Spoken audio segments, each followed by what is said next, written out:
पहले मैं भगवान बुद्ध को नमन करते हुए, विश्व संघ को बदनामी करते हुए, मंच पे विराजमान सभी मंचासीन वक्ताओं को और हमारे जो साधक हैं वक्ताओं के, उन सभी को कोटि कोटि नमन वंदन करता हूँ। क्योंकि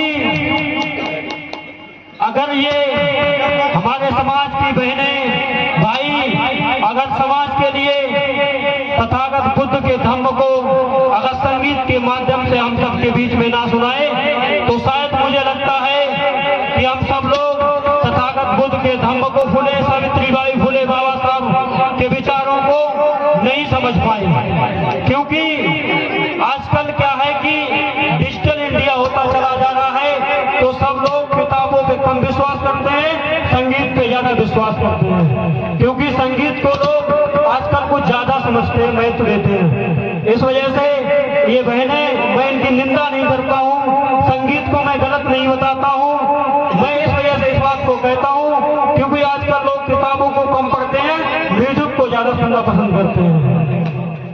बात गलत कह रहा हूँ क्या मैं?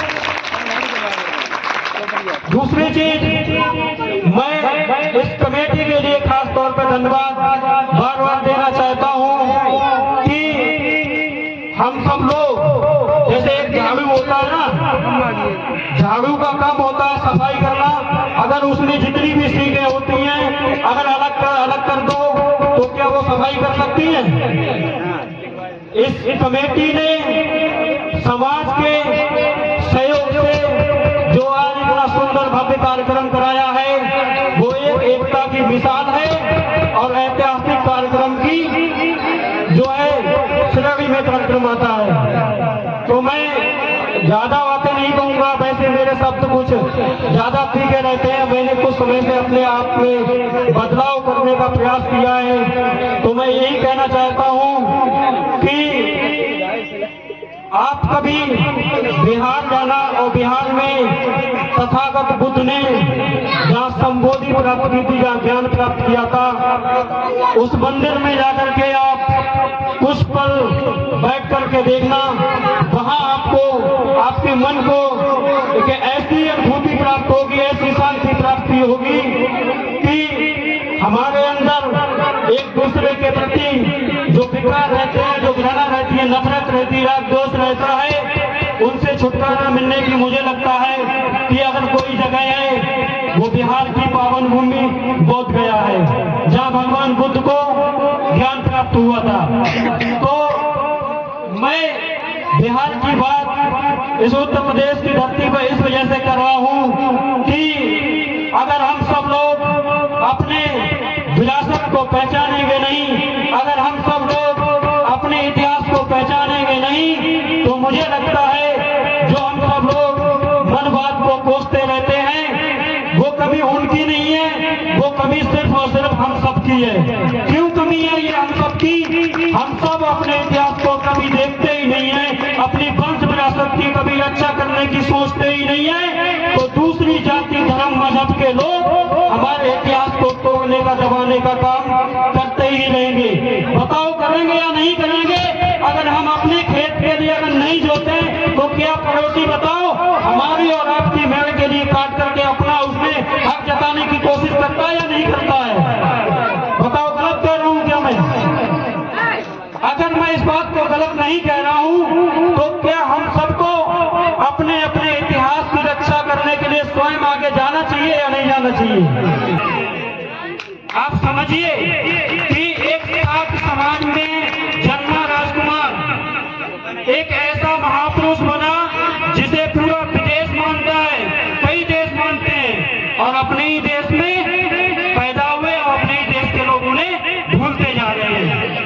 मैं अभी बुद्ध गया में गया था, जहां अंतर कार्यक्रम था, वहां 56 देशों को लोग आए हुए थे और वहां मुझे एक बहन ऐसी मिली जिसके पिताजी ने उस बहन को अपने भारत देश में भेज दिया है, भगवान बुद्ध के धम्म को पुनः जीवित रखने के लिए, पुनः हम सबके बीच पहुंचाने के लिए। सोचिए, विदेश जैसे सम्राट अशोक ने अपने पुत्र के लिए और पुत्री संघमित्रा के लिए और महेंद्र के लिए विदेश भेजा था, भगवान बुद्ध के धम्म के प्रचार प्रसार के लिए लिए आज विदेशों को लोग अपनी बेटी के लिए हमारे देश में भेजे हैं, जिनका नाम भागवत दीक्षित नाम है। सोचिए, उन्होंने एक बहन के लिए, एक के लिए कि जाओ वहां बौद्ध धर्म का जो पतन होता चला जा रहा है, वहां कुछ मनवादी षड्यंत्रकारी लोग भगवान बुद्ध के धम्म को दबाने का प्रयास कर रहे हैं। आप जाइए भारत और भगवान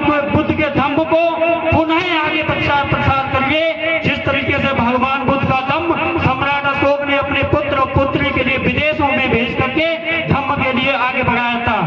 ये हमारे लिए एक गर्व की बात है। और इस बार 20वां जो त्रिपिटक चांटिंग सेरेमनी थी, वो विदेशियों ने और अपने देश के लोगों ने धम्म के कारवा को आगे बढ़ाने के लिए अपना बहुत, बिहार भी जाए, लुम्बिनी भी जाए और अपने जो तीर्थ स्थल है उन्हें भी देखे जा। क्या समय तो मेरी बहनों का है, जिन्हें जो है इतना सौभाग्य मिला, और आपके ग्राम पटियन नगला की जो है माताओं बहनों को, पिता कुल बुजुर्गों को, युवा साथियों को जो धम्म का गुणगान 7 दिन सुनने को मिला। और मुझे तो आज समय मिला और मैं संकिसा था, संकिसा से मैंने प्रण बना दिया। मैंने कहा सीधे अपने गांव शंभू नगला नहीं जाऊंगा, लेकिन जाऊंगा तो सीधे पटियन नगला जाऊंगा और मैं भी कुछ समय वहां बिताऊंगा। और धम्म के जो बहनों के माध्यम से गुणगान हो रहा है, संगीत के माध्यम से, मैं उसको जीवन में अपने उतारूंगा और सुनकर के अपने जीवन को धन्य बनाऊंगा। तो मैं बहुत धन्यवाद देता हूँ पटियन नगला के सभी लोगों को, जिन्होंने इतनी एकता होना करके इतना शानदार प्रोग्राम किया और हमारी बहनों को ये मौका दिया। हमारी बहन चांदनी बौद्ध जी, कीर्ति बौद्ध जी, भगवाई चंद्रशेखर जी यहाँ आए और आपको संगीत के माध्यम से इतने अच्छे शब्दों में धम्म का गुणगान सुनाया। इन काल्पनिक देवी देवताओं को छोड़ करके अपने महापुरुषों का गुणगान करें, जिससे कि हमारे समाज में जन्मे महापुरुषों की वीर गाथा सदियों से अमर रही है, तो और सदियों तक अमर रहनी चाहिए। बहुत धन्यवाद सभी को। नमो बुद्धाय। जय सम्राट, जय वीर, जय संविधान।